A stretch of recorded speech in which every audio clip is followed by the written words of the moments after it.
대치 온라인 교육 읽어주는 남자 김찬용입니다. 오늘 첫 번째 전해드릴 교육 뉴스는요. 이번 수능 결과에 대한 내용입니다. 그래서 사실 앞에 대입 개편안과 관련해서 우리가 심화수학에 넣어야 될지 말아야 할지에 대한 의견이 나왔었잖아요. 그거에 어떻게 보면은 결과를 초래하게 된 사항들을 올린 기사라고 보시면 되겠습니다. 자, 제목은 뭐냐면 입시는 수학머리가 좌우 해서 수학 1등급 97%가 미적분 기하를 응시했다는 내용입니다. 그래서 1등급을 맞게 되려면 결국에는 미적분과 기하 과목의 선택이 불가피해지고 있다. 즉 과목의 선택에 유불리 있어서 확률과 통계를 선택하기보다는 미적분이나 기하를 선택해야 되는, 즉 문과를 가더라도 미적분 기하를 선택해야 표준 점수가 높게 나와서 정시에 유리함을 가져갈 수 있다는 내용입니다. 이번에 미적분의 만점의 최고점이 표준 점수가 148점이고요. 확률과 통계는 만점이 137점입니다. 무려 표준 점수가 11점이 차이가 나고 있어요. 거의 수능의 3문항 정도가 차이를 두고 있다는 겁니다. 또한 기하 같은 경우도 142점이 나왔어요. 그러니까 과목에 따른 편차가 너무 심하다 보니까 결국에는 미적분 기하를 응시를 해야지만이 표준 점수에 유리함을 가져갈 수 있더라는 거고, 좀 더 내용을 들어가 보면 어떻게 나와 있냐면, 자, 1등급을 맞은 숫자를 조사를 한 겁니다. 수학의 1등급을 맞은 숫자를 조사했더니 96.5%가 미적분 및 기하를 선택한 학생들이고 3.5%만이 확률과 통계를 선택했던 학생이라는 거죠. 마찬가지 2등급까지 우리가 봤더니만 2등급 비율도 무려 71.7%가 미적분 및 기하를 선택한 학생이고 3등급도 71.4%가 그러하다는 겁니다.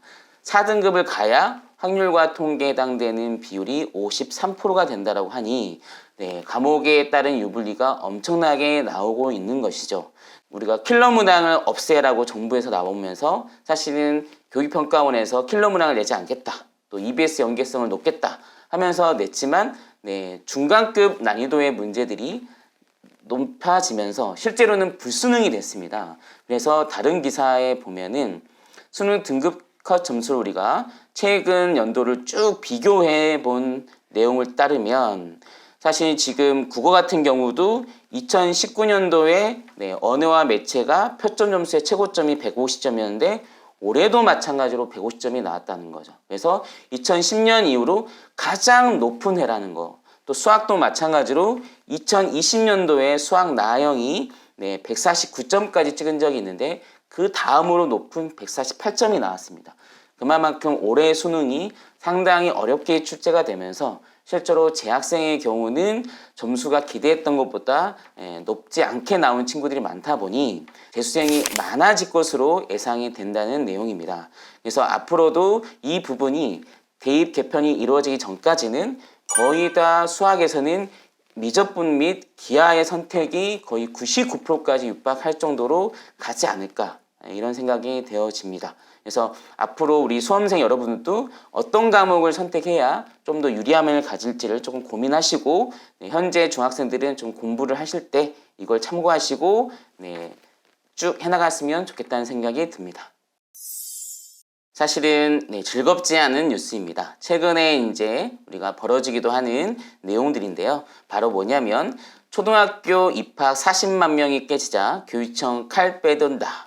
사립 폐교 논의 본격화라는 내용입니다. 서울시 교육청에서 발표한 내용인데, 자, 초등학교 입학이 30만 명대로 줄어드는 충격에 지금 휩싸인 상황에서 지금 이제 사립학교에 대해서 통폐합 내지 폐지를 검토하고 있다는 내용입니다. 그래서 지금 240명 미만인 소규모의 초등학교가 전국에 101곳에서 152곳으로 50.4%가 늘었다는 내용입니다. 그래서 사실 이게 엄격하게 지금 심각하게 가고 있습니다. 그래서 이 부분에 대해서 저도 한번 교육통계조사라는 국가에서 운영하는 통계조사 사이트가 있습니다. 조사 사이트를 들어가서 제가 한번 서울시만 놓고 바라봤는데, 지금 예를 들어 서울시 전체 태어난 인원, 지금 서울시에 거주하고 있는 만 2세, 3세, 4세, 5세, 6세 아이들의 학생 수를 조사한 내용인데요. 초등학교 입학을 예정을 하고 있는 만 6세 같은 경우는 지금 전체 남학생, 여학생 합쳐서 5,800명, 그러니까 5,900명 정도가 지금 서울시에 거주하고 있는 것으로 나타났고요. 근데 이것보다 심각한 건 뭐냐면 바로 만 6세에서 만 5세로 떨어질 때 2,400명으로 준다는 겁니다. 그러니까 5,900명에서 2,400명으로 거의 절반 수준으로 학생 수가 감소하고 있다는 거예요. 그래서 이 부분이 지금 만 3세까지 들어가면 1,700명밖에 거주하지 않고 있다는 내용입니다. 사실은 얼마 전 뉴스에도 광진구나 종로구에 해당되는 중고학교가 하나씩 폐교를 했었죠.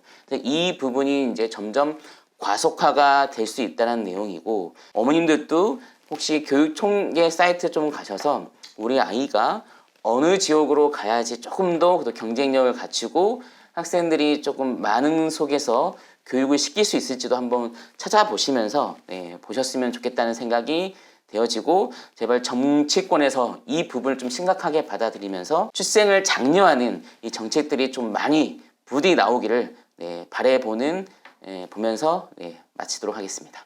출생률이 줄어들면 학생 수가 줄어들고 그러면 학생들이 경쟁을 해야 하는 학생들의 수가 줄어드니까 오히려 좋은 거 아닌가요? 어떻게 생각하세요? 아마도 대중적으로는 그런 경쟁률이 많이 줄 거라고 예상이 됩니다.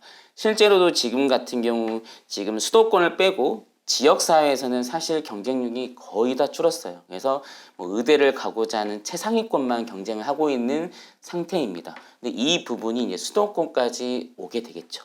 그래서 중상위권과 상위권들은 분명히 경쟁이 완화가 될 거기 때문에 그들에 대한 어떻게 보면 지금보다 훨씬 더 이제 교육, 사교육이나 이런 부분들이 줄게 되겠죠. 하지만 하이엔드에 해당되는 예를 들어 의대를 본다든지 또는 서울대를 목표로 하는 친구들의 경쟁은 여전히 심화가 될 거라고 저는 생각이 되어집니다. 희망적인 뉴스를 마지막으로 선택했습니다. 그래서 뭐냐면 유튜브 건물주가 아니네?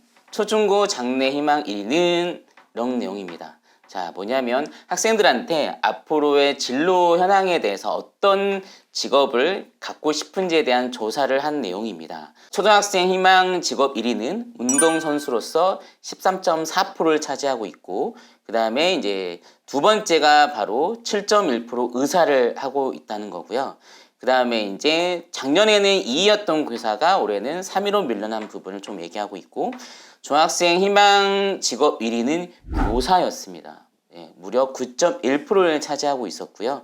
마찬가지로 고등학교 그룹에서도 선호도 1위가 교사였습니다. 6.3%를 차지하고 있습니다.